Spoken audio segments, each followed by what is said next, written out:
Welcome to Goshen Prepping. Thank you so much for joining us. Refrigeration. If the grid goes down, your refrigeration is probably gone, not to mention your freezers too.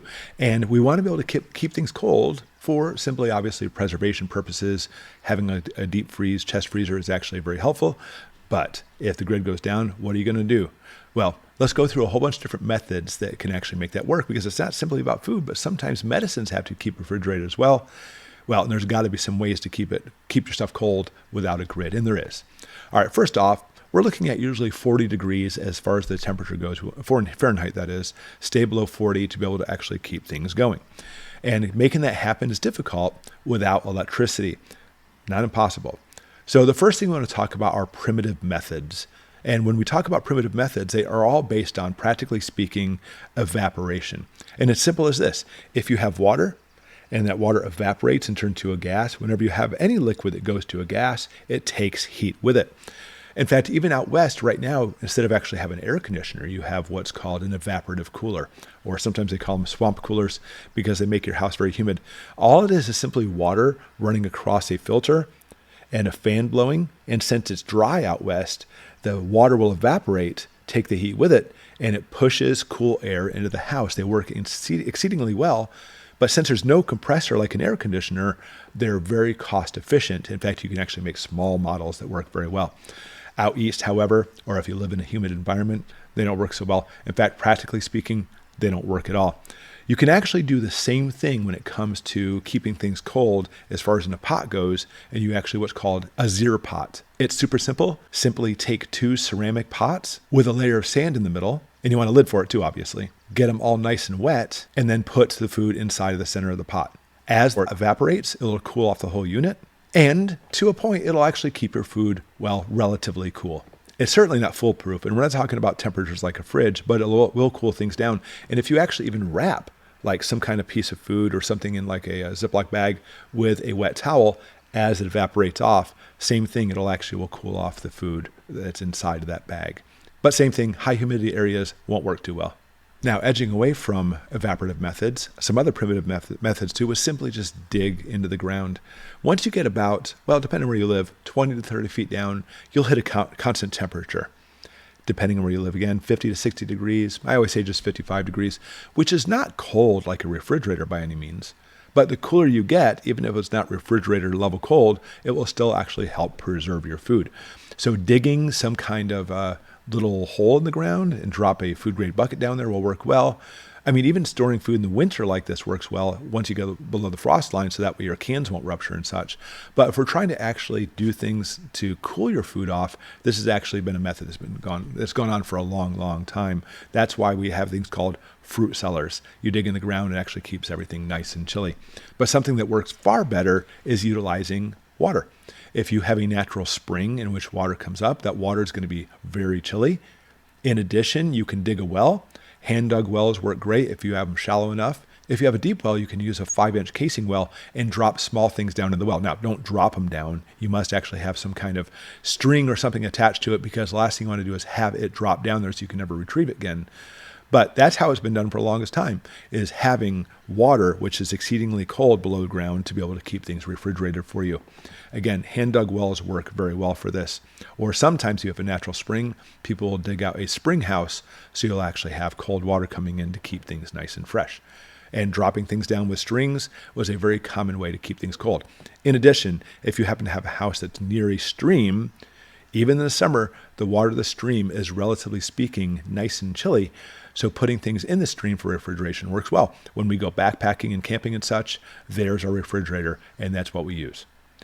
Those are primitive means. They're easy to use. In fact, they would actually make ice houses too. Dig down in the ground as well, so it's a set temperature. In the wintertime, make as much frozen blocks as you can. Stash them all inside the ice house. Put lots of straw on it to keep it insulated. It was a very common practice before we had modern day machinery, which makes refrigerators, freezers, and ice for us. Very cool. Now, speaking of machinery, let's go into the last part, because even though we're looking at a grid down situation, doesn't mean electricity is totally gone. There are some different methods we can use to keep things cold. First off is simply just using a solar generator. Solar generators work very well, and if you get a powerful enough one, like I use the Bluetti one, or for Patriots, use them with your solar to keep them charged up, And you can plug in your deep chest freezer into it. Now, will they work around the clock to keep your freezer going? Not really, but think of it this way. Your freezer, when the temperature gets high, it turns the compressor on, which makes it colder, colder, colder, and it forces the temperature to go down. Then when it gets to a certain temperature, the compressor shuts off, and very slowly, sometimes even a matter of a couple hours, it'll slowly rise again. During this time, your solar generator's not being used. It's not using any power. Then when it gets warm enough again, the compressor will turn on. The solar generator will cause the compressor to run to bring it back down to the temperature again, nice and cold, and it'll shut off. And slowly it'll rise back up. So don't think a solar generator has to run around the clock to keep your deep chest freezer going. It doesn't. Using a solar generator for your refrigerator, that's a different story, because the fridge it still works the same way as far as the compressor goes, but because of the way the door opens and you're constantly using and such, it will definitely drain your solar generator much faster than if you do it on your deep chest freezer. So something to keep in mind you can do, and it works very well. I recommend you have a strong enough unit, obviously, and you might want to consider having 2 units, so that way you can charge up one with solar panels while the other one's keeping your deep chest freezer frozen, or you can switch them out, or actually have a sophisticated enough system where it keeps it going like that. I'll put links below for the ones that I like to use, and again, they're pretty amazing. But there's one more item I want to show you that especially if you have medicine and it's essential you have refrigeration, you might want to consider buying this. It's the NewAir portable fridge freezer. Fantastic. It uses solar. It plugs in your car to charge it up that way, or you use it like a 12-volt battery. You can use your solar generator on it, even though the batteries on this thing work incredibly well by itself. This is an amazing piece of equipment. And do not get this confused with one of those little crappy coolers that has a 12-volt plug that goes in your car and it's supposed to keep things cold but never does. This is a standalone refrigerator freezer put into a cooler system, so that way the insulation works incredibly well in keeping things cold. Now, this particular one actually has 2 zones. You can set both zones to refrigerator. You can set both zones to freezer if you want to, or you can make one the refrigerator, maybe the smaller one, and the bigger zone the freezer. And since it's solar powered, it can keep everything refrigerated and frozen indefinitely. Now, again, it does have a battery in it as well. You can get a battery, and that way, if for some reason you're losing some solar, the battery will keep it going all night.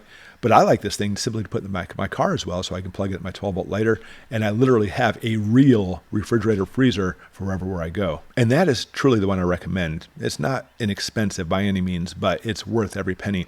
I'll put links below for all these items in case you want to pick one up. What do you do? If you actually have power go out or a grid down, are you planning by using something? I know we can actually use a gas generator, but understand if the grid goes down, gas stations won't be giving you gas anymore. And I know we can stockpile gas for a while, but when we look at a self-sustainable way to try to maintain it for a long period of time, I like using the primitive methods or some other more advanced ones, which are a lot more fun too. Put it in the comments below. What plans do you have to keep things refrigerated, or are you just going to deal with having warm soda the rest of your days? Thanks for watching.